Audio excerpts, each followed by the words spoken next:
Hello and welcome to Conversations with the Voice of Reason. I'm your host, Benjamin Boyce, and today's conversant is Connor Tomlinson, who is a self-ascribed Zoomer Catholic reactionary and a host of Tomlinson Talks at the lotuseaters.com, as well as a writer and host of other shows and other venues. In this conversation, we speak at length about the state of Britain now and what is responsible for its decline. Could it be liberal assumptions? Could it be decisions that were made in World War II or assumptions that had formulated after World War II with regard to the government and its people, the nation and its state? And I find Connor to be incredibly incisive and very, very well read. If you want more Connor, you can find links to his work down there in the description, as well as links to support this channel. Without further ado, here is Connor Tomlinson. How are you, sir? Good. How's your day? Yeah, I've just been dashing back and forth from the Judge Dredd set that is central London for a bit of filming. Other than that, fortunately, when we're all wrapped up, my missus has made me dinner, so I don't have to worry about that this evening. Oh, that's fun. Well, I won't keep you too long, but No worries did about you say that. Judge Dredd set? Are you making a reference that London has descended into a post-apocalyptic hellscape, It's like or Mega that City 1. it's an actual movie? Yeah, it looks very much like a 2000 AD comic.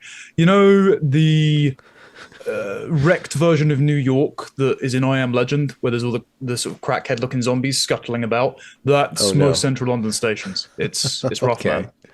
Huh. Like a lot of poverty, or is there like drug problems? Uh, Drugs, general urban decay. So there is Hmm. just defecation and litter and spilled food and just chunks taken out of the pavement, buildings. There's a so if you go to one of the main stations, which is London Bridge, there is a rotation that the homeless beggars do, and you can almost see them shift change on the hour, but then they all hold up the same sign in the same pose. So they're sort of crouched forwards as if they're praying, heads down, and they've just got a cap in front of them. They've got a cardboard sign up. And then you'll see someone with the same sign, but just in the same spot, but a different person a few hours later. Swapped out, huh? Yeah, so it's clearly some sort of racket, and they all go and back and distribute the funds in the same place. And Okay. yeah. And was this a different London than your youth? Speaking, if we can say that you're out of your youth yet. This was a different London from 4 years ago. It's very Four. strange. Yeah. So Huh. pre-pandemic, I'd say 2019, I used to go up there quite a bit in the summer just because that was my second year of university. I'd split up with my university girlfriend. I was making entries into political stuff and building a think tank with a friend, and so I'd go up there for business meetings. But then I'd pop up there, go to Forbidden Planet, and look at the comic sales shelf, and go get myself a coffee, and just mill about during the day, you know. And it wasn't nearly as busy. It wasn't as unpleasant. It wasn't as expensive. And then it was like the whole country got put under house arrest for 2 years. We emerged, and there's just strangers everywhere Hmm. because in those 2 years, about 2.5 million people got added to the population, and the majority of them are concentrated in London. And you can feel it, man. It's just every train, every tube is packed cheek to jowl. The pavements are full of tourists as well. That's 2.5 million people added as permanent stays. Every year we get an extra 2 million tourists on top of that, and again they all congregate in London. So you're playing dodge and weave on every pavement. It's Hmm. thoroughly unpleasant if you're trying to get anywhere in a hurry. Do you mind if we use that to launch into other topics? Sure, yeah, I'm happy to do that. Okay. So from our position, critiquing where society is right now, it's one way of doing that is to say, well, how did it get here? Right. But because we're in a dark spot, it might color our perceptions of how we got here, right? So it might not be the inevitable conclusion of liberalism, let's just say, that we got here. Because if you look at, there have been periods of urban decay. So there's a cyclical nature to human beings' decadence and reform from decadence. And is that independent of liberalism? I I think the mean, I don't know if it modern happens in let's say a traditional or totalitarian Islamic country because they keep things so stable that it doesn't rise and fall. So there's not that wiggle room, and liberalism could possibly be it allows this wiggle room where we have to suffer these downs, but we can reach greater heights because there's that capacity for freedom. I think at the moment liberalism is acting like an autoimmune disorder, which is stopping us Hmm. from course correcting.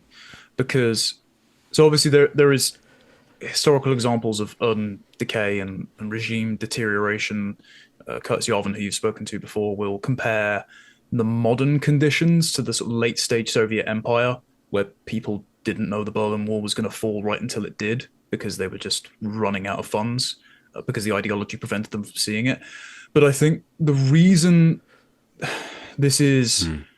a problem specific to liberalism is because there is an anthropology baked into all of our state institutions that insists on irreversible demographic change. So, just visiting Hungary recently, Hungarians, what they're doing is great. It's a really useful model to how we could right the ship if we still had a homogenous population, because the Hungarians are very cognizant of their national identity in retaliation to how it was erased under Soviet communism, and they have still preserved their demos. So that means that their polis can course correct. But if you rapidly change the demos, then what you get, as Eric Kaufman's written about quite well in White Shift, is the kind of racial politics that play out among tribes in very diverse African nations, where the state becomes a pile of resources which are distributed towards the tribe that makes the most noise or has the most force and therefore stakes the greatest claim in accruing stuff to themselves rather than it being spent on infrastructure projects or there being a high enough level of trust to have a deregulated Hmm. market that a rising tide can raise all ships. And so the reason I Yeah. lay this at the feet of liberalism is because so in classical liberalism, as I've written about fairly recently, there is this anthropology of the blank slate, which even classical liberal philosophers and academics like Steven Pinker, who refute the idea that it exists, act as if it does. And what I mean by that is that Hmm. because of the horrors of the Holocaust, which obviously nobody would like to see happen again, and because of the victories won by the civil rights movement in America, as again Kaufman has spoken about, everyone acts now like human nature is purely the subject of economic and educational circumstances, which has an optimistic strain that allows them to overcome any cultural barrier, any tribal conflict, any disparity or disadvantage. And With obviously, the sorry, process. for what? Sorry.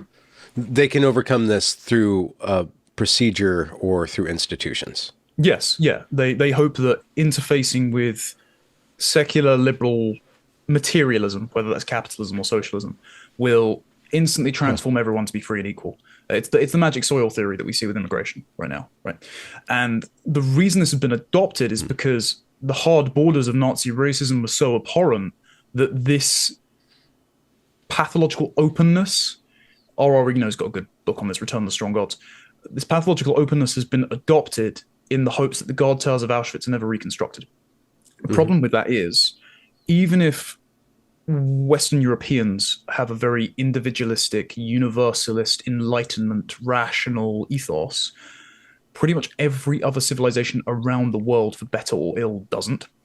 And so bringing those people into our culture doesn't transform their culture. It doesn't strip them of their civilizational, cultural, personal, even priors. It just slowly degrades ours because we don't have a ability under liberal pluralism to exert national or cultural preference.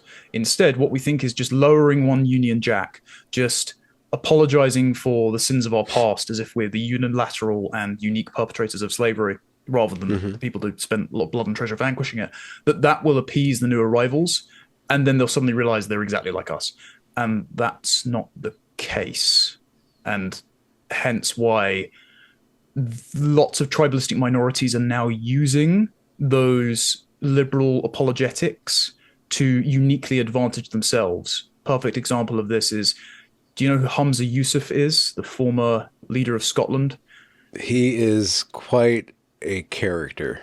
from what I've Yes. seen. Yes. Well, his speech decrying the He whiteness. loathes he loathes the people that have Yeah. taken him in and lifted him up. Yes. And I think it's evident from his speech that he isn't making a nuanced point about liberal egalitarianism, that he just really hates white people and he knows the current system is so self hating it will accrue advantages to him up until the point of where he gets deposed for being hopelessly stupid and corrupt.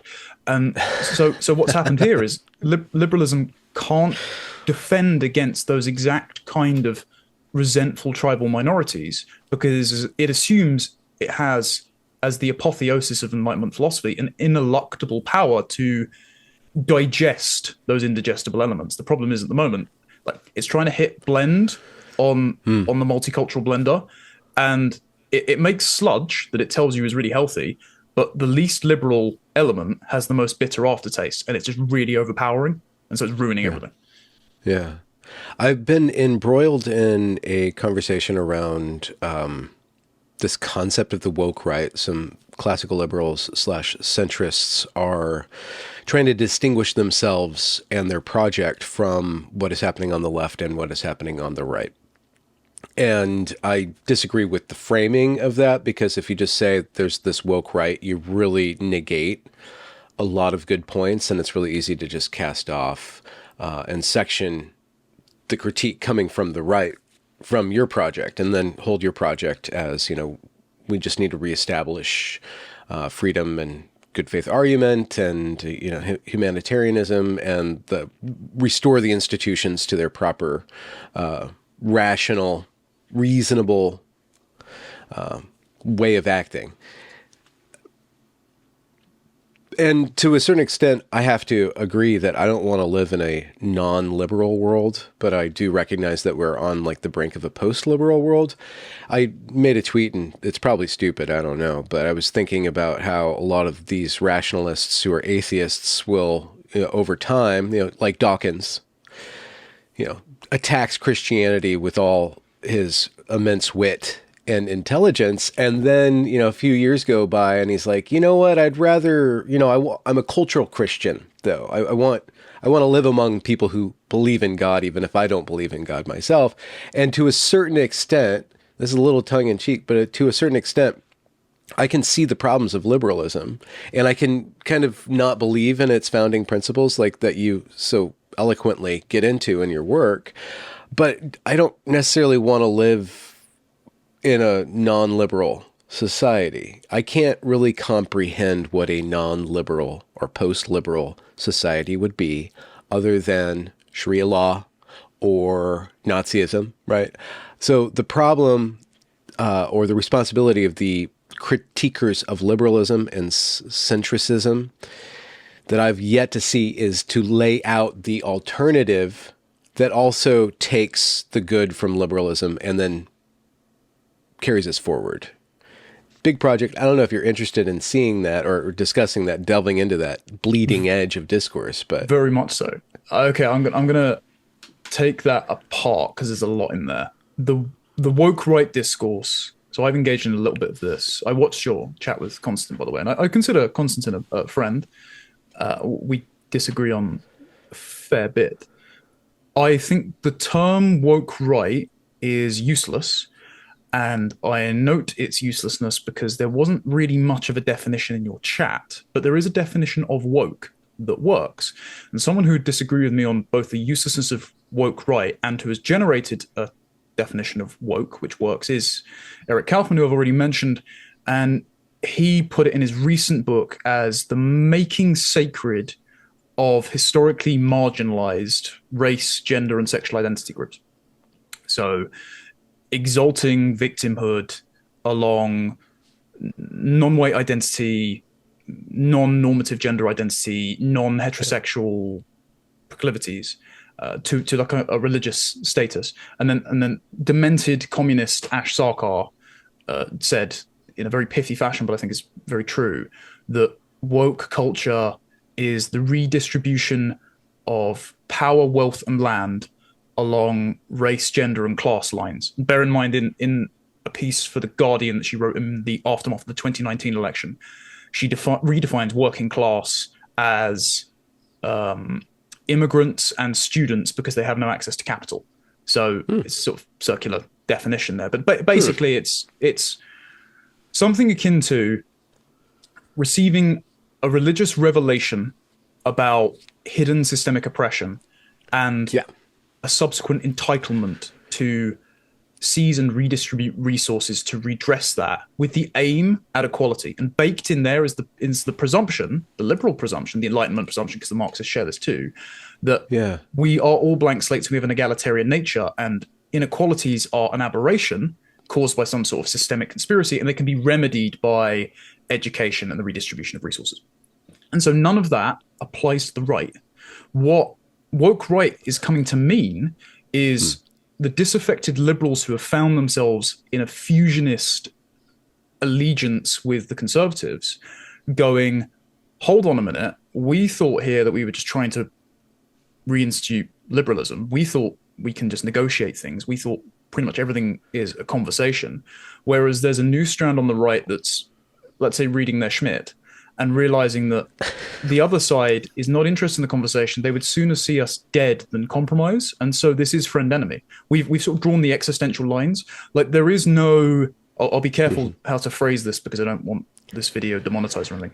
There is no negotiating with someone who thinks that the means of resolving child gender dysphoria is the current medical consensus, right? There is no negotiating if you think biological sex is firm with Well, that. that they're baked into that is the assumption that they can jigger the consensus in their direction, right? Yeah, but there are just some people that never will. And I don't think that a lot of the liberals that are in the anti woke camp want, want to admit that or acknowledge that properly. And so that's where the fault line lies. And I think that Hmm. as well as acknowledging the shortcomings of liberalism in that it's cooked up, and this is where I think you find the solution. It's cooked up by a particular people in a particular place in a particular time, which is the English, and it's essentially packaging and exporting how the English think of themselves. Like rights are just sort of what an Englishman thinks he's entitled to, basically, Hmm. and to Yeah. ship it elsewhere to found countries. Uh, because that has run its course, because it interacts with other cultures which don't share our civilizational priors, we're going, okay, well, if we want to live in sort of quote unquote liberal countries, but we realize the shortcomings of liberalism, why don't we just fall back on our particular civilizational priors and say England is for the English, Hungary is for the Hungarians, Japan is for the Japanese, Israel is for the Israelis, you know. And lots of people are going, whoa, hold on a minute, that sounds a bit exclusionary. That sounds a bit like the 1930s. And it's like, well, no, there's a reason that England didn't morph ineluctably into 1930s Germany because we have distinct political traditions, which is why liberalism came out of England and not Germany. And so I think that's actually the root out of it. It's a kind of parochial national sovereignty, an almost alliance of self-conscious, ethnic and culturally proud nations that will stop both the autoimmune disorder of liberalism and the relentless onslaught from very hostile, very self-conscious ethnicities and cultures from Hmm. abroad. Does that all Hmm. make sense? Yeah. So I guess it makes kind of sense of my feeling of wanting to live, not necessarily being a liberal in my beliefs, but wanting to live among liberals. What I might be describing is just my culture. Like I like my culture and I like the contentiousness of it. And I like the freedom that I'm able to exert over my own actions. And the, which is based on everybody's going to restrain themselves enough so that we have wiggle room. We're not going to tread on each other. So that makes sense. One thing that also makes this the schism or this what we're trying to describe with the liberals and then the disaffected liberals interacting with the conservatives, and among the conservative ranks are these pretty intensely self self-interested in groups, you know. The interesting thing is that there's this country called Israel that is the homeland of this ethnos called the Jews. And the Jews interact very well with liberal society and have done very well for themselves. And I feel that many of them want to participate in, the liberal mode of, neoliberal or, market values and nation states and stuff like that. So it could be I'm sorry, I'm a little fumbling this morning, but it could be the case that Israel is kind of a stress case for what you're talking about. And they're not necessarily, and actually they probably aren't,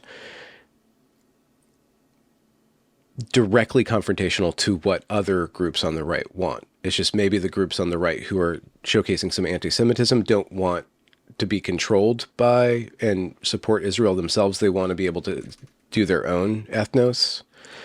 It's just, okay. No, I think you're right. It's really interesting that Jews are allowed to have in-group preference and Englishmen aren't, Germans aren't. Hungary, we'll see how long they're allowed to do this, but Jews kind of are. And so there's this tension with Israel and the conflict that's going on there right now that's throwing off the left and throwing off the liberals too, because you see them, I don't even know to what extent they're really aware of it, but you see their in-group preference, at least the Jewish liberals, their in-group preference is being activated by Israel, but they don't necessarily want to allow that in-group preference to dominate their allies who are European or Caucasian or whatever, however we draw that ethnic line. So it's interesting to see if that's a test case in how a post-civil or post-liberal, healthy, distinct, multi-ethnic coalition can potentially form around these lines of respecting difference and respecting, but America and Britain are two different things. So I don't know how it shakes out in America. I don't know how it shakes out in Britain. No, I think we can shake it differently. I think we can kind of call this, let's say, the online right. I know people keep having stupid names for it, but Okay, e-right, online right, right, alt-right, outer right, yeah, blah, blah, blah, blah. Some of my best friends are online, and within that there are different factions. I've got Zuma Catholic Reaction in my bio, and I know people who are the Nietzschean vitalist crowds who I disagree with on philosophy, but they're good chaps and have good things to say about bodybuilding and personal responsibility. But within that coalition, and this is all very third rail territory that I get into in an essay that, depending when this goes up, I mean, it'll be out on Monday, the 30th, on Ian's Substack. But there is a perception that Israel has something that we want. And there is therefore the belief that because of how post-war politics shook out, which I can expand on in a second, that it is at the expense of us having that. So what Israel has, which Paul Morland and Philip Pilkington get into very compellingly in their ARC paper, Paul Morland, by the way, being an observant Jew, is that they have positive birth rates, which is something that Europe and America is suffering from, sub-replacement birth rates, which is used to manufacture consent for mass migration from all over the world. They have high GDP per capita, which most of our countries don't have since the 2008 financial crash, mainly because of immigration, again. They have a strong sense of religious, ethnic, and national identity, which we often ail from for various reasons. And they also have a cool martial art, which obviously, I would quite like. But the Israelis have, even if we quibble with them on matters of theology or foreign policy, given the involvement of the likes of Netanyahu around the war on terror, they do something that we sort of envy or would like to model. As Constantine quipped, pretty much every country in the world, if they knew another 9/11 was coming, would love to bomb the pages of prospective terrorists. Like, everyone was looking at those videos and going, yeah, that is pretty cool. Like, I'd like to be able to do that, man. If you'd like to exercise that total, I don't care about the chattering international community who don't actually have faith in my country anyway, opinions, and just take out your enemies, great. And so what the Israelis represent is the establishment of a state with everything that Europe and America wants, during the post-war order, but the British Empire had to be carved up and dismantled to establish, and at the same time as the countries in Europe that both perpetrated and fought against the horrors of the Holocaust are undergoing, if not direct denazification policies, but at least the insistence that they have to be colorblind, culture blind liberal states who celebrate diversity as at once an enriching factor and also somehow the thing that built their country in the first place. You look to see the state that they're meant to be allied with, in the case of America, giving substantial funds to, and it's like they've got all the things that we say that we're not allowed, but is it just because we're white and they're Jewish and they need this because of the atrocities of the Holocaust? And so I think what could actually allay the skepticism, sometimes outright anti-Semitism, from the online right is if the large presence of patriotic American Israelis at things like National Conservative Conference or ARC Conference, these sorts of talking shops that are taking root on the right to try and build a coalition of nationalists, if they said, well, look, frankly, in exchange for supporting us in the horrors of October 7th, we're going to say that we trust you as host majorities to accommodate us as grateful house guests when we like to leave Israel and look at your beautiful countries. And we would love for you to have the same things that Israel has, which is a thriving family culture, a thriving religion, strong national defense, strong GDP per capita. And we won't turn around and say, but we're sort of afraid that you're going to become ineluctably a Fourth Reich by doing that. I think that would go a lot of way to engender goodwill. And I also, and again, I'm going to upset the online right with this because I'll be accused of being too nuanced or apologist or whatever, but this is just what I think. As Eric Kaufman has tallied, in the early 20th century, there were quite a lot of Jewish academics involved in the modernist tradition, which then mutated into the liberal and multicultural school of thought, who some thought that Jewish people should have a strong identity while the rest of civilization should be multicultural to give them protection. Some thought that they should all be multicultural and should all treat their identities as about as consequential as a piece of clothing or a food item at a global buffet. And so what is best distinguished is that there are as many disagreements within the group that is just labeled Jews as there are with the online right. Like there are observant and there are religious. There are different ethnicities. There are ones that are more conservative, like Yoram Hazoni. There are ones that are far more liberal, like the heads of Hope Not Hate, who have actively defamed me. And I think being honest about those tensions and then allaying those concerns would make the conversation healthier. Perhaps I'm just a fence sitter, but no, everybody's the tensions just turned up too high. That's why it's such a attractive conversation. So how does Britain recover? Is it too late? You can't just throw in 2, 3, 4 million people and then say, whoa, go away. Or can you? So this was a point of contention recently because Nigel Farage had an interview. I don't know if you saw it. You might have seen some clips with my friend Stephen Edgington for GB News. And this was right before the Reform Conference where he was going to come out and give it his all and say, this is how we're going to take power in 2029. And during the interview, Edgington pressed him on two issues, which was demographic change and mass deportations. Nigel Farage back in 2022, after the data of the 2021 census was squeaked out, much to the chagrin of the government at the time that knew the data looked bad. Farage did a video saying, oh my word, Manchester, Birmingham and London are now minority English cities. And he got a response from the former Home Secretary and I think sitting Health Secretary Sajid Javid saying, so what? So he demonstrated complete indifference to matters of demographic change. And this, at the time, showed the real two great big sides of what was called the right. The sort of the liberals on the conservative side that just believe it's just British values, and as soon as they come over, every minority will be convinced, versus Nigel Farage that's going, okay, demographics influence culture. If you change demography, you change culture, and so you change the country. Now, in this recent interview, Stephen Edgington just asked Nigel Farage, the white British population has declined from something like 87% to 74% in about 10 years. I hope I've got that stat right. And he said, is this a concern to you? And Nigel Farage said completely flat out, no, this isn't a concern of mine.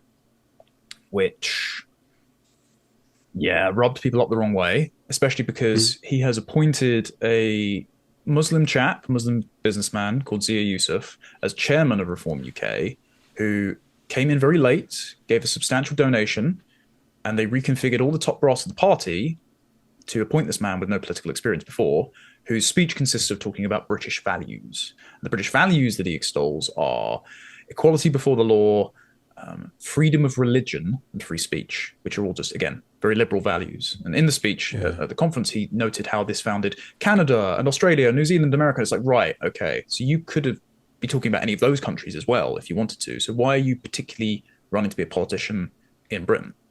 So there's all this woolliness. Again, it comes back to the Reform keep getting called racist because they were the Brexit party, they were UKIP. And so to deflect from considerations of racism, they, one, appoint someone who has, let's say, regime-approved body armor by being of immigrant background and a Muslim, so he can go, well, I'm not racist, we have a chairman from this. And also they distance themselves from the notion that there is any factor except a pure rational adoption of values which might influence your ability to assimilate or buy into a cultural story. Whereas for nations outside of particularly Western Europe, if they conceive of themselves to be an outsider, there's a barrier to entry there. And so whether or not you want to recognize it, it does exist. And then the other problem that we had was Edgington asked Farage about this question of, well, there's a lot of people in the country. There's 3.7 million legal editions since 2011. And since 1998 to 2017, Pew Research found that there were 1.2 million visa overstays. Plus, since 2018, there are 130,000 illegal migrants that broke in via the channel. So let's say there are about 1.5 million illegals in Britain. That's a conservative estimate. What are we going to do about that? Do you support mass deportations? And Nigel said, and I'll quote here actually, no, I'm not going to get dragged down the route of mass deportations or anything like that. If I say I support mass deportations, that's all anybody will talk about for the next 20 years. So it's pointless even going there. It's a political impossibility to deport hundreds of thousands of people. We simply can't do it. And when Edgington said, okay, even if you think it's politically taboo or difficult, is it your ambition? And Nigel just went, no, repeated it. This is a bit of a sticking craw for the people that voted Reform because they didn't think Reform just meant deporting the 10,000 foreign nationals that are in Britain's prisons, which are currently in there, by the way, while the Labour Party lets out actual violent criminals to make space for people that made naughty Facebook posts during the riot. They could send all these people home tomorrow, but they won't. And the reason is they think just by virtue of being in Britain, they'll be reformed and equal and productive. But it's also because there are multiple political parties that have gained either greater vote shares or actual positions in government, think the AFD or National Rally or the Swedish Democrats or the Freedom Party in Austria or Geert Wilders in the Netherlands, or even his best mate Donald Trump currently, who is campaigning on the largest ever deportation operation in history, even bigger than Eisenhower's, which was, million, which is about the numbers we'd need.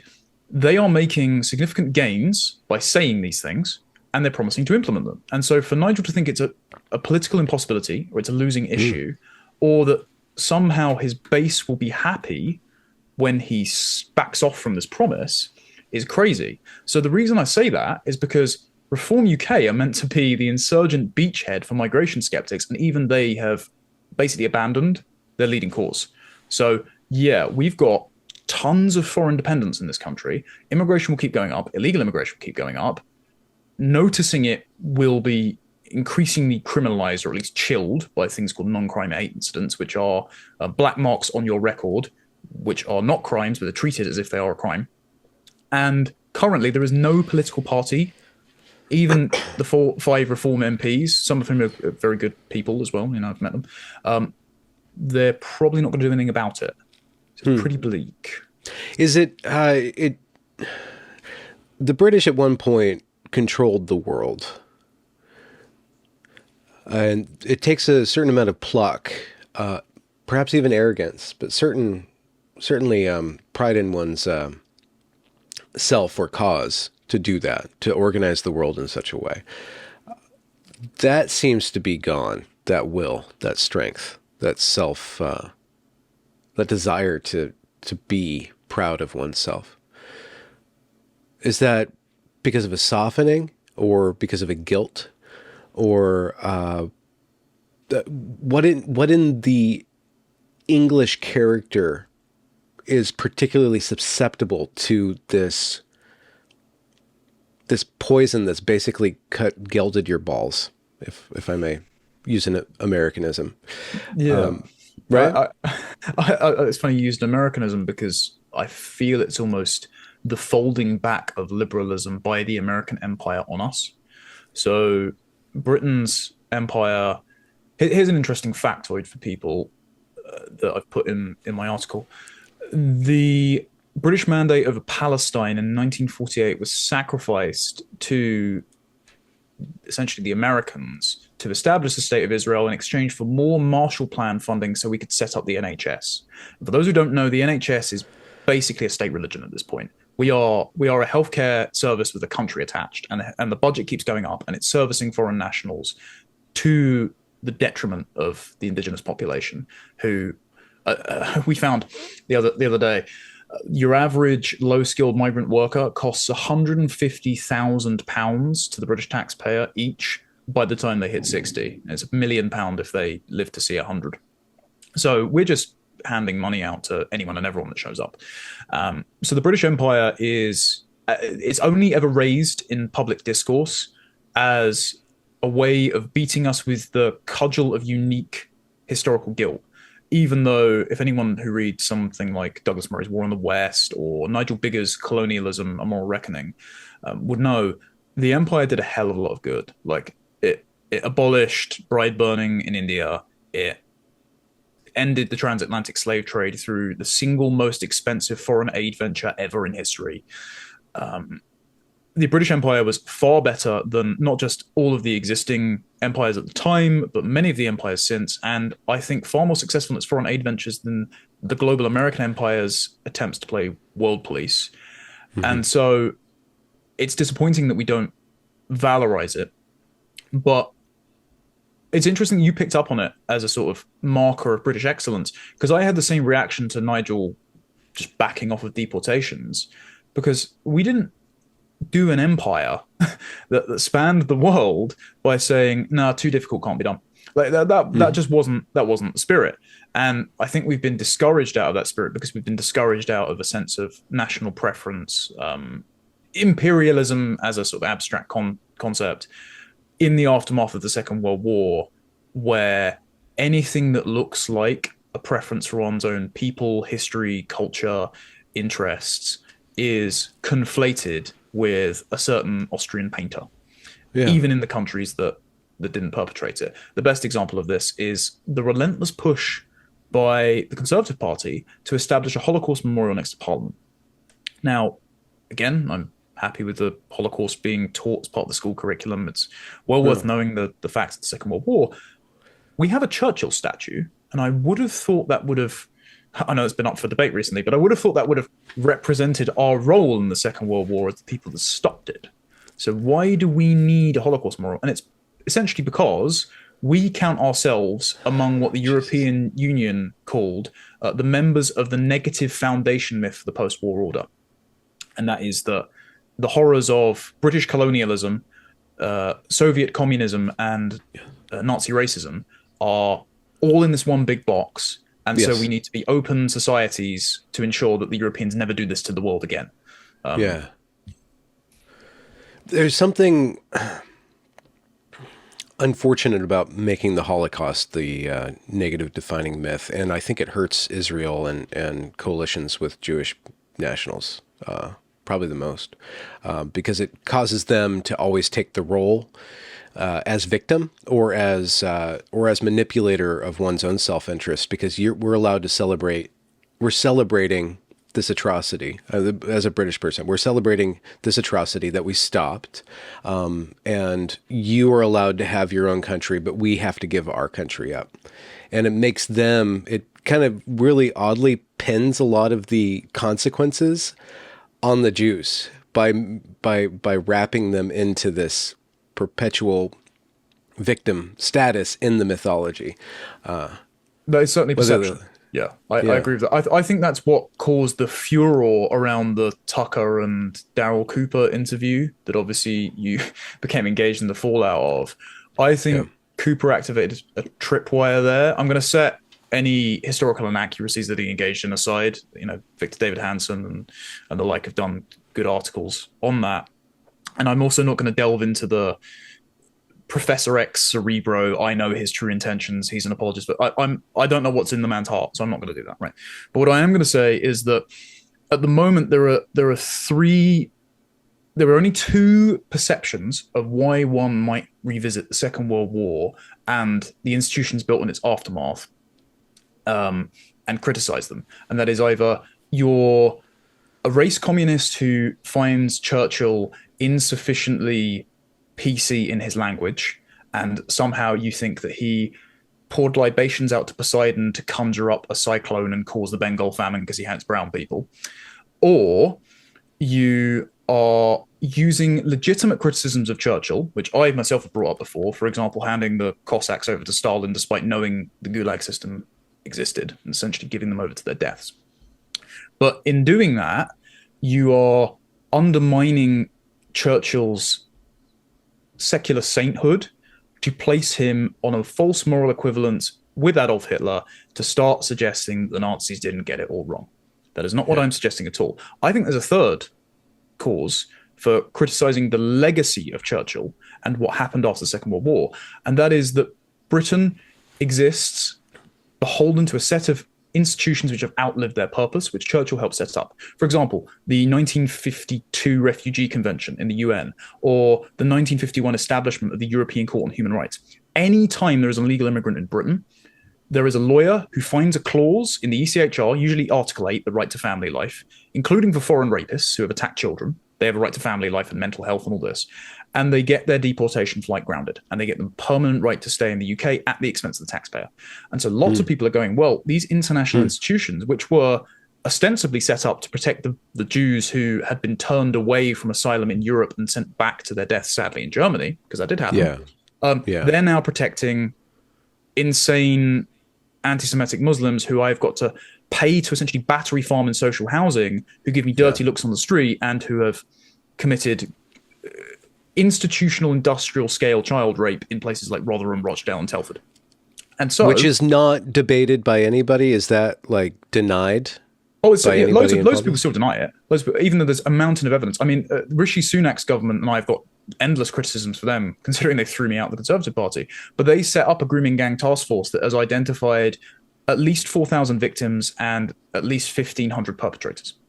And they are overwhelmingly Pakistani Muslim men.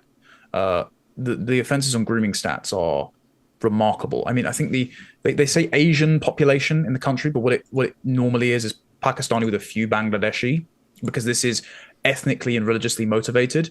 They're a very small share of the overall population, and they were where was it? I've got it here actually. 2020 Home Office review found that Pakistani perpetrators were 3 times more likely than white Britons to commit child sex offences. 1 in every 2,200 Muslim males, 1 in every 1,700 Pakistanis were prosecuted for child sex offences between 1997 and 2017. That's a pretty sizable amount of an ethnic minority in a country. And so the perception is that, okay, these laws were set up to essentially protect Jews and ensure that a second Holocaust never happened. You've now, through these laws, had people break into the country or move here and commit crimes, be given the indefinite right to stay, and then the even more bitter irony is that they're the exact kind of hostile tribal minorities who will go out every weekend and Wednesday in Westminster and chant for the river to the sea and agitate on behalf of Palestine. So it's actually in the best interests of these Jewish groups that are currently being blamed for this, for a lot of them, like the Hazonis, who are lovely people, through no fault of their own, by some on the online right, to say, yeah, we need to get rid of the international post-war order because it's doing not only a disservice to Jews, but particularly the host majorities who are the most accommodating of us. Because it's not the values, it's not liberalism that allows Jews to live in safety. It's making friends with large ethnic and cultural groups in Europe who are the most likely to get along with them, whereas in other countries, especially all the countries surrounding Israel, they just want them dead. Yeah. It reminds me of I interviewed a man who deeply critiques divorce law or no fault divorce, and specifically in America, but it's spread throughout America. And we came to this understanding, or he helped me to understand, that there's more resources from the government invested into divorce than there is by far into marriage. Also, the civil rights, the legislation, which was ostensibly to help out a particular community at a particular time to right a particular injustice, has now morphed into this huge apparatus, this legal apparatus, an NGO apparatus that is actually actively discriminating. Rather than solving discrimination or ending discrimination, it's now actively discriminating. And so when you're talking about these laws are set up, there's this institutional reality to it that I think was just unintended and not necessarily intentional. It's just once you make these laws, then you have a bunch of people making careers to enforce these laws. So all these British lawyers aren't necessarily anti-British. They're probably more pro-immigrant, but in enacting, like these laws to keep people from being deported because they aren't suitable for your civilization, they're actually, the civilization or the state is destroying the nation. Like something in the state, something's wrong with the state. Is there institutional, from your point of view, are there institutional solutions to this, or is that downstream from kind of something else, like we were talking about with Nigel Farage, kind of just handing his balls on a platter to his enemy? I don't see how any institutional change comes without political change. So I was speaking to a fairly senior political source that everyone would know recently, and they explained to me the reason for this recent controversy in Britain, where the Labour government have taken away a provision for poor pensioners called the winter fuel allowance, which is a non-taxable sum of money given at the end of November to be spent on heating bills for pensioners on the lowest level of the pension. And they've withdrawn that, and they are still increasing the amount of money in the foreign aid budget given to illegal immigrants and climate provisions, including like climate reparations paid to Pakistan for the floods for some reason, for the Industrial Revolution, like mad. Oh, And the reason that this happened is because foreign aid is pledged by an act of parliament. And so all of these things are encompassed in the foreign aid budget. And we go, okay, we want to change the foreign aid budget. Well, that's going to take 2 years. Okay, that's all right. We can just set the budget for 2-year cycle. Actually, no, there's this independent body called the Office for Budget Responsibility who do the budgets every year, and they tell the government how much fiscal headroom they've got to work with. And because it's on a yearly cycle, you can't account for savings made by downsizing government departments because everyone's on a year's severance pay, so the benefits aren't going to be seen till the budget after. They can't do anything to do with funding commitments that have been spent on by Parliament, like foreign aid, because again, 2-year cycle. So instead, all you can do is public pay for the public sector, so trains, teachers, etc., unions, or pensions. And they've already committed to a massive public sector pay rise to deal with the train strikes we've had for about 3 years now. So they just got to attack the pensions. And it also helps that, of course, the pensioners generally are more likely to vote for the Conservative Party than for the Labour Party because they've got property, and the Conservative Party promised at the last election to make their pensions tax exempt and sign every 18-year-old up for national service so all the woke snowflakes can go die for Ukraine or something. And so that's why institutional change cannot come without political change, because what you need is a political leader with the gumption that will come in and go, okay, I'm abolishing these bodies right away. I'm going to take a leaf out of the Malay playbook and abolish the OBR, which was set up in 2011. As Carl jokes, he's got T-shirts older than that. We're going to remove the so-called independence of the Bank of England, which allows them to get rid of sitting prime ministers because, Liz Truss adjusted the tax rates ever so marginally, and they didn't like that very much. They can get rid of all of these quangos, quasi-NGOs that have been embedded in the government, like the Climate Change Committee or the Migration Advisory Committee, which Yeah. Governments outsource decision making to, and it almost always ends up spending more on the managerial state and increasing the remit of migration and surveillance. And so Hmm. what they need to do is then come in and just sack all the civil servants.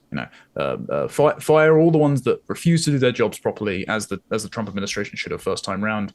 Hire Yes. competent people that are going to administrate the will of the government, which should be obviously in a democratic system, if it's meant to operate properly, and we can debate that, is meant to be the will of the British people. And so the problem you have at the moment is that there is no political avenue for that. Again, Yeah. reform, people were very happy they got 5 MPs. I would like to see reform succeed based on some of the promises they've made.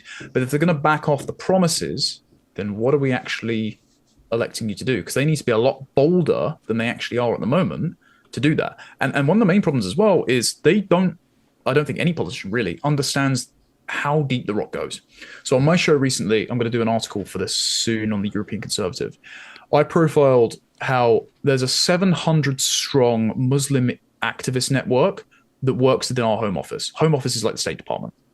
And so they agitate for pro-Muslim policies and let's say, lenience around how counter-terror bodies, like a group called Prevent, which is like an extremism watchdog, they treat radical Muslim groups like with kid gloves, as a recent report found, but they constantly are on the watch for the far right.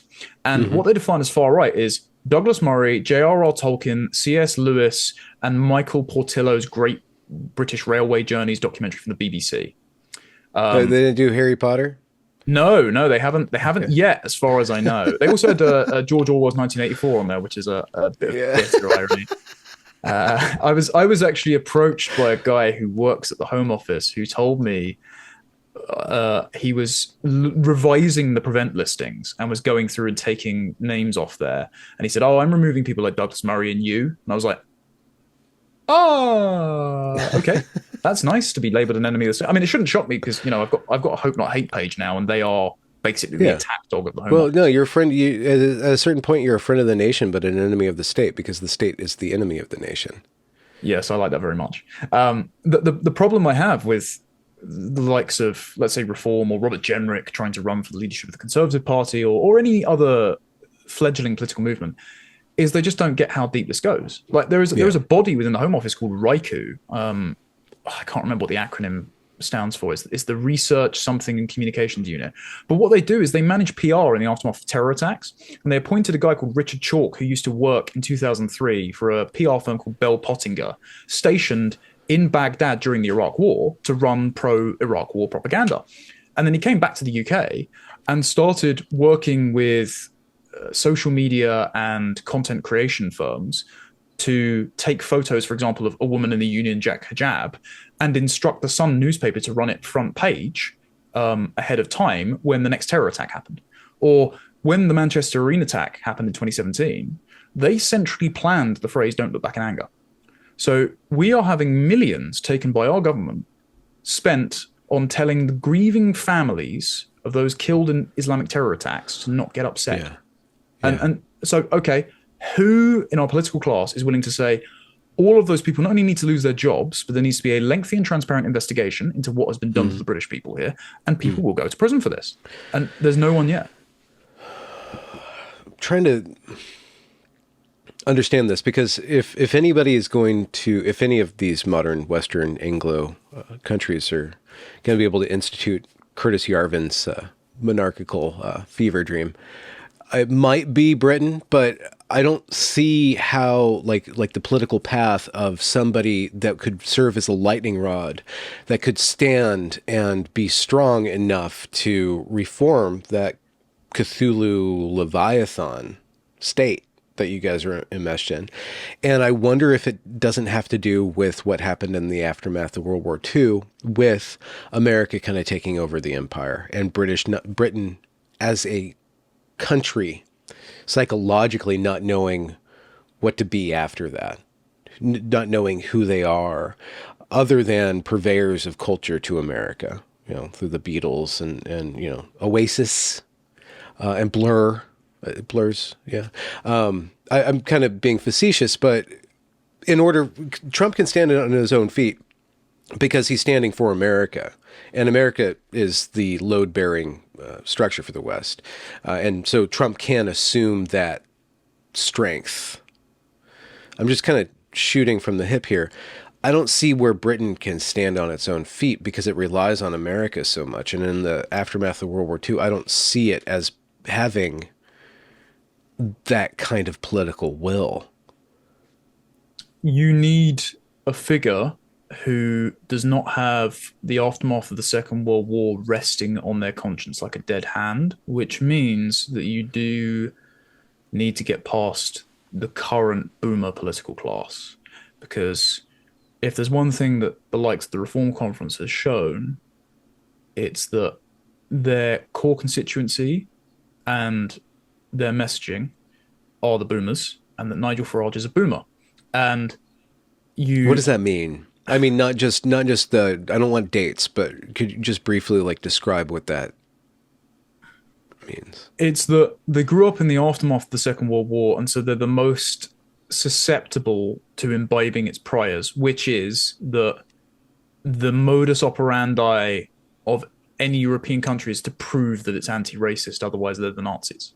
And that's why as soon as reform draw fire from a very hostile media who will never be appeased, they feel obliged to go, no, no, look, we're not racist. Here's our brown candidates. Here's our Muslim chairman. Huh. We are going to protect against entryism from bigots entering the party, which is something that Nigel actually said at his conference speech. And it's just sort of tiresome, especially to men like me who were born after 1997, who were born after Tony Blair and all of those after him ruined the country, and for whom looking non-racist to a media class who will call you racist no matter what you do matters less than upholding the law and ensuring I can get a house and ensuring I can have children, you know? So what they need to do really is start acting a bit like either Bardella or Bukele and act unapologetically in the interest of their Yeah. own country and say that Yeah. upholding the law is not it's not a political foible. Actually, it's going to win us more votes. And it's not even a logistical concern because, funnily enough, the government moved heaven and earth to put us under house arrest for 2 years during COVID.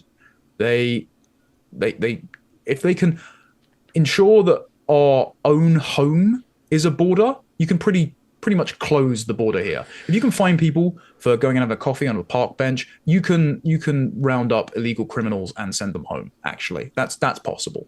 You need to have someone who can say, we'll institute a national preference policy that says that no foreign national can access socialized healthcare, socialized housing, or benefits. And so, if you can't pay your own way, you don't belong here. Like you need someone with the cojones to say that. And so, I don't think there's really anyone in the present boomer class that does that. The problem they have is because of how millennials and Zoomers do politics, which is deeply enmeshed in the internet because they're digital natives, there's a skepticism about their ability to have message discipline from the boomers who are currently drawing up the drawbridge. So this is something that I haven't said yet, but when at Reform Conference, I overheard someone talking on the phone to someone from candidate selection, and they said, and explicitly, we can't have any candidates under 28. And it's just there's a blanket skepticism of the fact that young people do politics differently from older people. And so what they need to do really is extend an olive branch to the next generation who are actually ripe for becoming a solid voter demographic, particularly young men, or young women. If you frame immigration as a women's safety issue, bloody hell, you get success in France and Germany. And who are probably your most ripe recruiting ground for future politicians, researchers, or even PR people. I mean, if you get a bunch of young Zoomers who have sizable audiences to support you, next election's a cakewalk.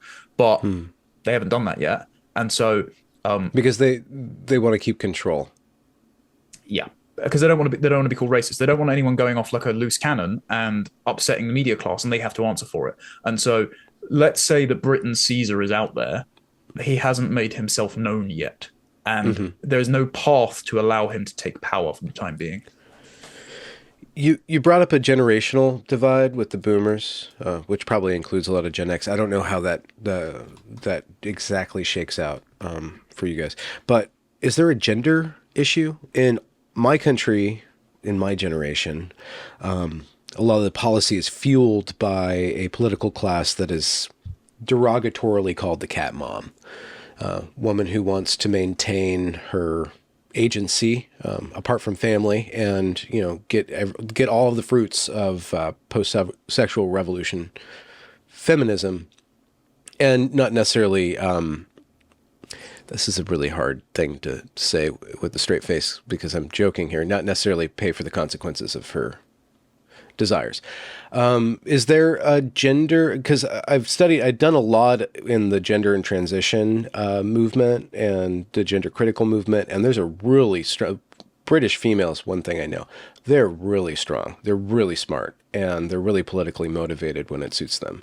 Is there a way? Is there a coalition? Is there an issue with the right wing female and that political power, that some sort of messaging and maybe even very smart, savvy political compromise can bring in that, emerge the young females and the young males in a collective desire to reestablish Britain as an awesome place to be?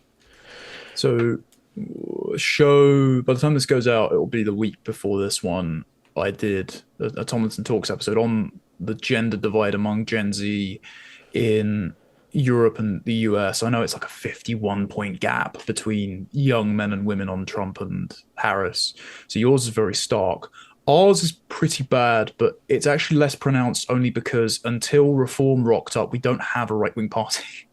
The Conservative Party, again, presided over all of this immigration that we've seen. So they are liberals to the core. There's a few problems. The first being that not just reform, but generally the right they have some great female spokespeople, but they don't have many. So the women that are best known for their work, for example, like Mary Harrington and Louise Perry, both friends of mine, they've done incredible jobs of shifting women rightward on a purely lifestyle and vibes basis. So the entryway to social conservatism has been, aren't you unhappy with your sex life? Isn't the birth control pill making you miserable? Aren't you only inundated with sexually explicit advances from men that you aren't particularly attracted to because of a very pornified culture? Isn't all this very wrong? Weren't some non-liberal social conventions better in the past? Great stuff. It is working. There's a mass walkaway movement for the birth control pill, and I think that might swing things over time, at least in favor of quote unquote conservative fertility. But at the moment, there is no, unlike there is in Europe, there's no messaging on immigration being a women's safety issue, despite all of the grooming gangs that have been perpetrated. And it's because there is a racial valence, or an ethnic valence, let's say, to the grooming gangs, because the perpetrators targeted the girls, particularly because they were English girls. And so anytime it looks like there's racism coming from the new arrivals, which implicates government immigration policy, nobody wants to talk about or touch it. So that needs to be raised as a sort of salient issue. But there's political will to protect women from trans stuff, but it doesn't seem like there's an equal political will, or maybe valence, because I haven't studied it, because race is really difficult to navigate, and sex is the gender critical feminists in the UK are drawing their line around sex, but maybe the racial component makes it really difficult to rally on that. Because lots of those gender critical feminists are liberals. I mean, they're split down the middle here, because so Kelly J. Keane is almost like an old school Victorian traditionalist feminist, a bit like Mary Harrington, whereas you've got Helen Joyce, who I've interviewed, who is a 90s liberal, who I don't want to be mean, but my impression is that she thinks if we just went back to the 2010 Equality Act, it would all be okay. And it's like, no, the legal instantiation of these identity characteristics is one of the problems in the first place. So we need to get rid of that too. But that's a thing that will break that coalition apart. That's a non-starter. Yeah. Okay. That's definitely. And so that's another liberal fault line. But Yeah. the Yeah. other non-starter is that we use the word ethnicity and race to mean the same thing when they're not. So, for example, the English aren't a race; they're an ethnicity, and just because they happen to be white has no moral content. But bound up in ethnicity are things that are voluntary, like values, but the values come from a people. It's not that they precede a Yeah. people. I don't buy the ethnicity as a voluntary thing. I just don't think that it really is. I mean, I think you can work on it when you immigrate and you can get your child to adopt this new ethnicity, but I don't think you can just, you are an Englishman. I am an American. Like you could hear it in the way that we talk. It's not just dialectic. It's the way that we frame the world, the way that we interact with each other. There's a spiritual component. I don't mean to be foofy by that, but I guess your generation would call it a vibe. Yes, Yeah. and You and can't opt into the vibe. You can kind of like play it, but you are it. You possess it or you don't. yeah, it's very evident whenever an Englishman and a German interact. For example, Yeah. we're both white, but there are cultural differences, and those cultural differences can be either the cause of a war or a Mm. source of great amusement and conversation. But ethnicity. So first of all, recognizing an ethnicity exists is not a moral judgment on any others, and I say that because there is a coordinated effort by the current Labour government to erase the English as a distinct ethnic group, even though the Scottish, Welsh, and Northern Irish can have their own ethnic parties, but they've got a lot of progressive window dressing there, so I guess Yeah. it's Yeah. okay. And I think if we disentangle race from ethnicity, you can more easily make the argument to some of the liberals who are recognizing the limits of liberalism and who are getting themselves called racist because they're acknowledging cultural differences. Because at Mhm. this point, because of blank slate ideology, if you acknowledge a cultural difference and say that this might present a barrier to us all being equal, you are a racist. So that's just what that means. That's why it's become so cry wolf absurd. And so Mm. if you say, look, there are ethnic differences here, which means that you know someone's lineage, someone's skin color might affect how the story they tell themselves in a new land interacts with the people in that land telling themselves a story.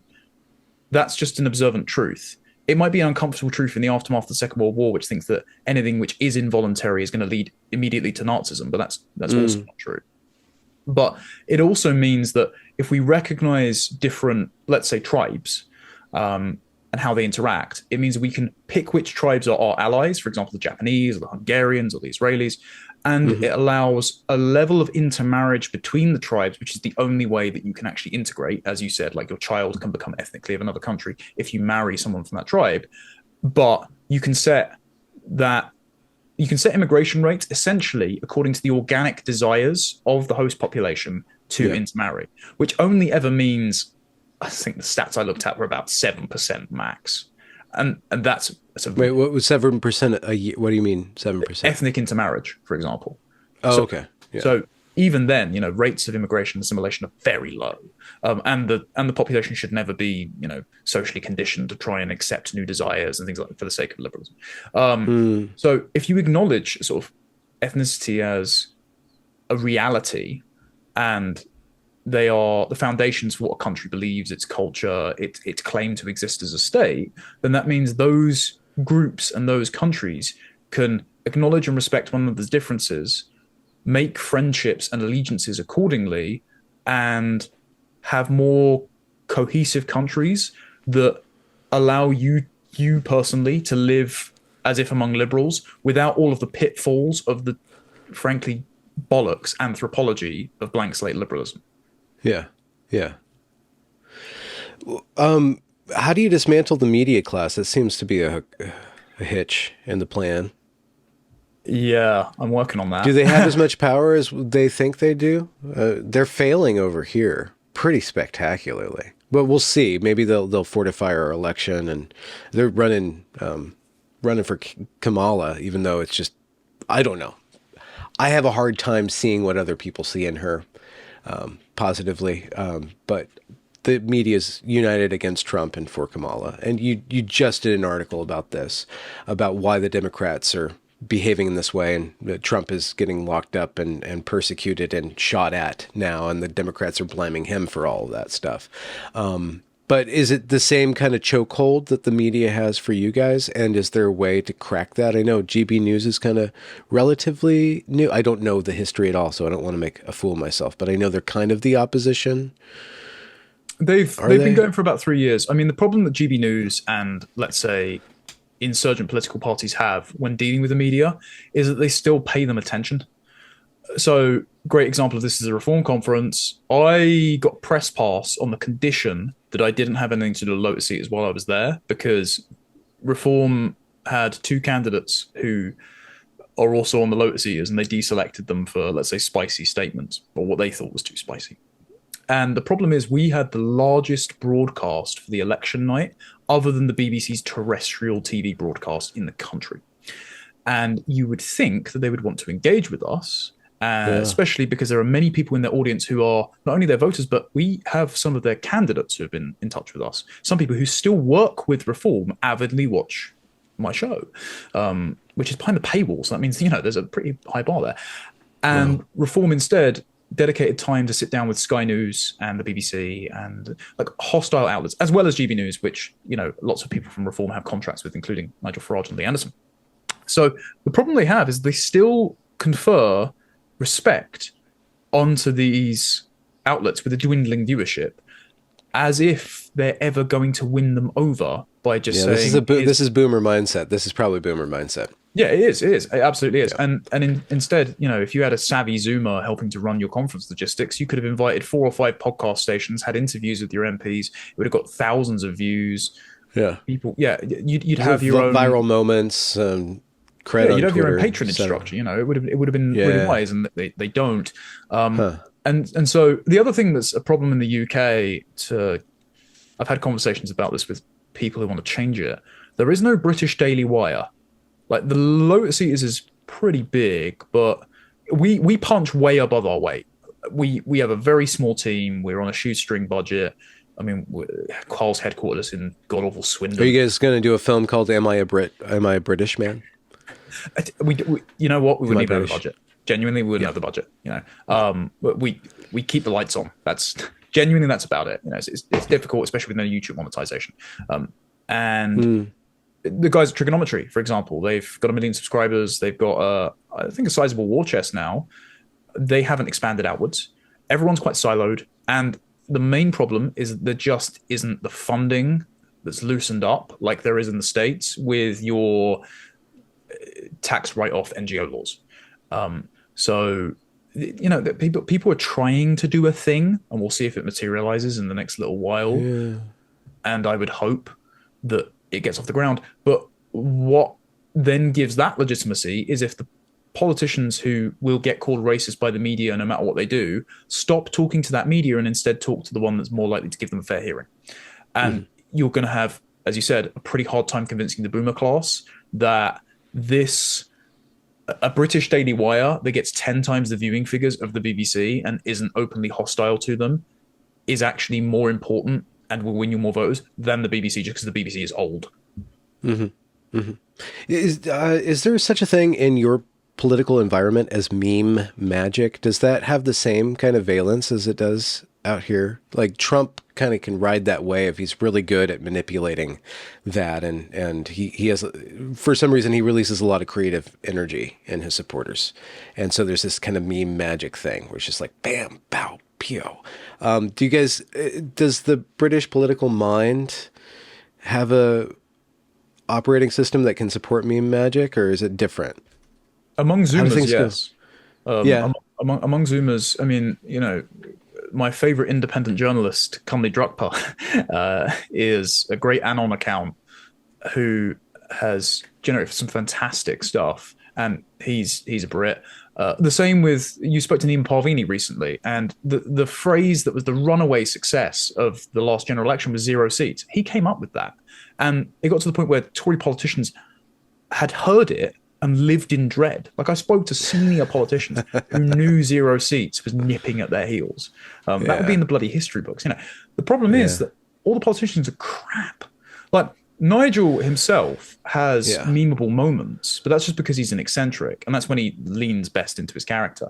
But the people around him, there's some people that ensure he had a few good TikTok clips.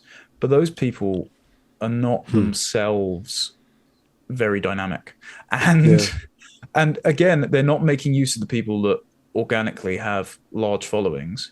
And they're not hiring on Zoomers like Jordan Bardella, who capture that demographic just as a second nature and do those things naturally. And so their operations costs are going to be higher if they try and manufacture that meme magic than if Yeah. they Yeah. just brought people on for whom it Yeah. came easily. Or boosted the people who are already doing it, which they don't want to do No, because they because they're don't have boomers. control. Yeah, Yeah. because they're boomers. Okay. They want control. Well, what about you? What's your likelihood of having an effect, and how are you going about enacting that? So I've been asked a lot in the last year about whether or not I'd ever want to be a politician, including by, let's say, three people that could make it happen. And I've said no every single time because I know exactly what kind of people go into Westminster.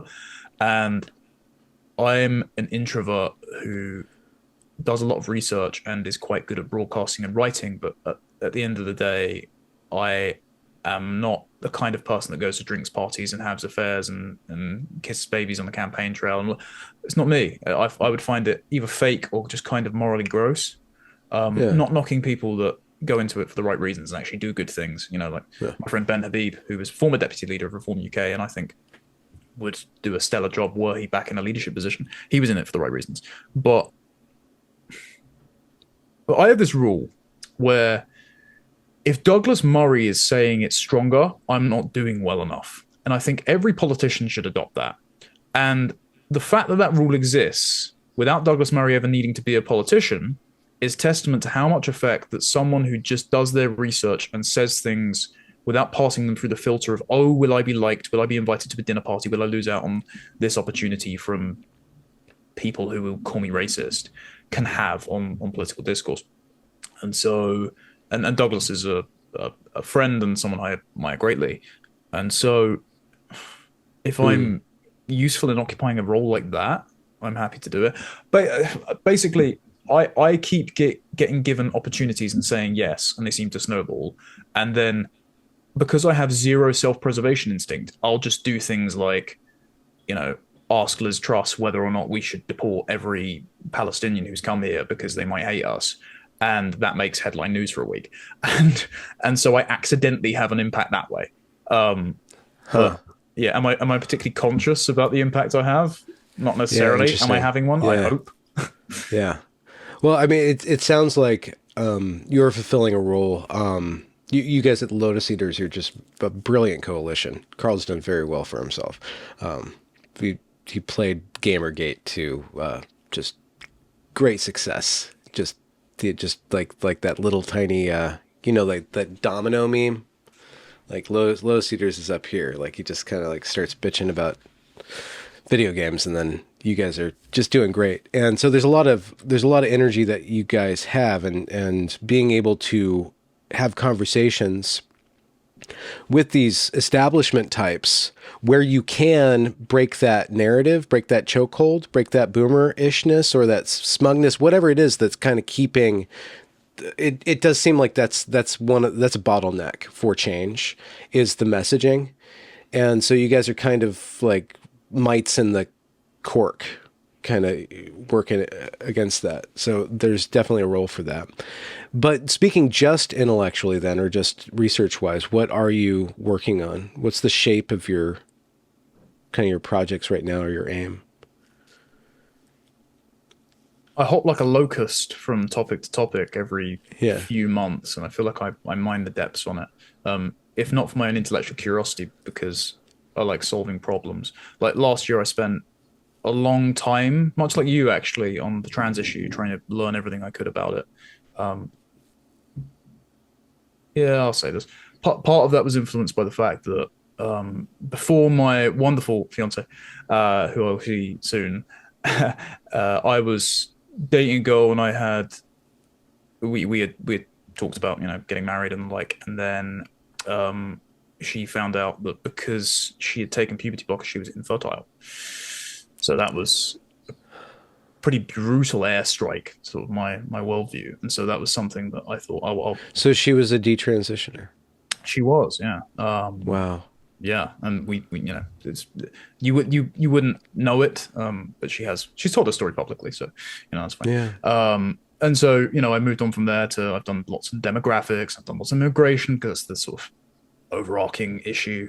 I've been percolating in mining the foundations, the liberal foundations of Yeah. why our countries are currently committing suicide, and I think that's a near bottomless well.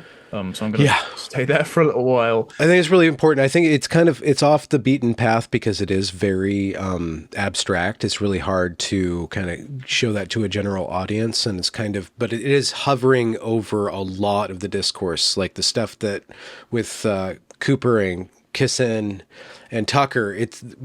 It's really an intellectual battle. I mean, there's the factual battle on the ground and stuff, but this is some pretty titanic. Like, where are we going now? And the liberals, I feel them, the disaffected liberals, getting really defensive. That makes me interested in, is it because they don't trust liberalism that they need to keep the grimy paws of its critics off of it? Or is there something there that they do need to preserve in this onslaught? And so if they're being open to dialogue, then they'll be able to digest that criticism and liberalism can stand. But if they're just roping it off from criticism, then that means that it is probably rotten beyond their control. And I don't know. Well, I think as well, some of the problem with this might be really pithy, but I think it's true. The problem with some of the anti-woke liberals who get very defensive about liberalism if someone tries to critique it is that they interpret liberalism as when I say the MLK platitude, it's not about color of skin, it's about content and character. And they don't. Okay, I'll use an example here. Your show with Carl and James Lindsay was great. It was really well moderated. It was very constructive. And I and pretty much everyone else that watched at the time thought, oh, wow, we're getting a little bit further in this, moving the Overton window and trying to work out a problem between two sides of the faction. And it was very honest. And then James got angry at myself and Carl at different stages. And Helen Pluckrose got in on the argument with Carl. And she made some notes about Carl's assertions about liberalism in his article. And when she mentioned the state of nature in her notes in the blank slate, she was like, basically never heard of it. I start my liberalism at John Stuart Mill. It's like, sorry, what? Ardent defender of liberalism hasn't read the foundational texts. So I think liberal has become synonymous with basically how Western Europeans, bar the Germans, live in democracies with a high degree of religious tolerance, and how the English tolerate their eccentrics. And the philosophical underpinnings haven't been mined sufficiently. And anytime they are, there is an anxiety about it because it's like you want to take away all of the gains that liberalism has made. And my contention, as it has been in this, is that actually it's within the temperament of the English to have all those good things anyway, and that folding the shortcomings of liberalism back on us is what robs us of those good things. And I think the anxiety around the examination of that is, one, those good things being gone away with, but also I think sometimes we're talking a language they might not necessarily understand because they've taken liberalism as an axiomatic good and so haven't necessarily gone back and done intellectual archaeology and tried to hunt for its shortcomings. Yeah. Yeah. I need to have James back on to talk about this. He just did a thread that made me think a lot about. He was trying to make a argument about truth and false and being really careful of what's just slightly not true because that can lead you very far astray. And when he got down to the core of what is true to him, he said the Constitution. Like he took the Constitution as the axiomatic good, and that anybody who's questioning the Constitution is leading you astray, and you're gonna end up miles and miles away from it, which is just really interesting and telling. And I want to get underneath that, but it does sound like that's his God, that's the end all be all, and anything that kind of ties the Constitution to communism, or the ideas that inform the Constitution inform communism, which was his split with Karl, was that Karl said actually that communism comes from liberalism. It kind of proceeds from these basic premises, and it just he can't square that. So I want to engage with him more about that, but it is really testy ground because it's sacred. It's sacred territory. Well, the problem James has is that as a very intelligent mathematician, I think he assumes that everyone else is just as rational as he is, and so will come to the same conclusion when presented by evidence. The problem is, as Joseph de Maistre once said of constitutions, what is written down as a document matters less than what is inscribed upon the hearts of those who wrote the document, and also those charged with being its custodians. And so if you change the population and the culture to such a degree where the words no longer mean what they mean, and the values of the Constitution are not ergonomic to the people like they were for Christian Englishmen in the 18th century, then the Constitution is no longer true in a lived out sense. It might well be the best system of governance ever devised, and there's arguments for that, but it's not self-evidently that to a whole group of people with a very different tradition and a very different set of civilizational priors that might not necessarily be subject to being reasoned out of them. Mm-hmm. Like you British are so good at doing. I would hope so. Perhaps we can end on this. I am not necessarily the most optimistic person these days. Mm-hmm. I don't know if there on the horizon is a political solution or a negotiated settlement that will avert a bringing to an end of the prosperity that has been enjoyed for decades, especially because that prosperity has stagnated and diminished since the 2008 financial crash. And so I don't necessarily know if we can reason our way out of this, because the ears of those charged with stewarding the state are jammed up with ideology. And also there is no negotiating with the jihadians and the low impulse control, I want money now migrants that have been imported, who will, they will literally stab you to get ahead. And that's a daily occurrence in London now. There is no negotiating with that. And so yes, we can pursue political solutions in the meantime, because that is all we can do. That is absolutely the only thing you can do. But I'm also bracing myself for impact if that does not pan out, and getting my family, my community, my loved ones, my friends around me, in order that we can shelter in place from the worst excesses of if Britain becomes South Africa. Worst possible outcome. Probably worser outcomes out there, but that's pretty dim. Difficult to envisage. Take a walk down Whitechapel, man. You'd think it was all over already. Well, Connor, where can people find you, and what are they going to get when they get you? So I present a show on Wednesday afternoons at 3 o'clock UK time called Tomlinson Talks over at the Lotus Eaters, lotuseaters.com. Occasionally on the podcast, the Lotus Eaters as well, which you'll find the clips up on the podcast, the Lotus Eaters YouTube channel. I also co-present a show called Deprogrammed for the New Culture Forum, which is a Zoomer interview show.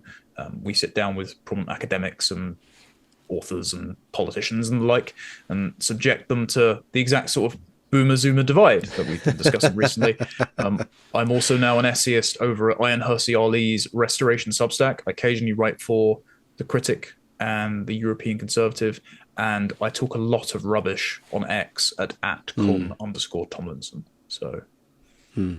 Well, thank you very much for the opportunity to talk to you. I really enjoy your work, and it's been a fascinating conversation. I hope it edges the stuff that I've been covering lately, and also connects people to your work, which is really great. People got to check out your. I appreciate your it, man. your videos. I sincerely use your interviews to prep for my own, like your chats with Abigail Favale, or Carl and James, and Nina Power, especially. Nina's an absolutely lovely soul. Oh, yes, It's a Nina. great. She It's a got a great. little bit of a cancellation recently. I Oh, yeah. had I to did an hear interview with her about from her. that, and it's what they've done to her is heartbreaking because she's Yeah, such a lovely woman. But yeah. you're doing great, man. I appreciate it. Always very interesting. Well, cheers. Hopefully we'll have a pint someday if that's something that you're up to. And a full pint. None of this like government regulation mini pints Yeah, that I hear. a mega pint, as Johnny Depp would say. I've sworn off drinking as of the start of this year, but I will certainly buy you one when you're in the UK. Okay. Well, cheers. All right, man. That's the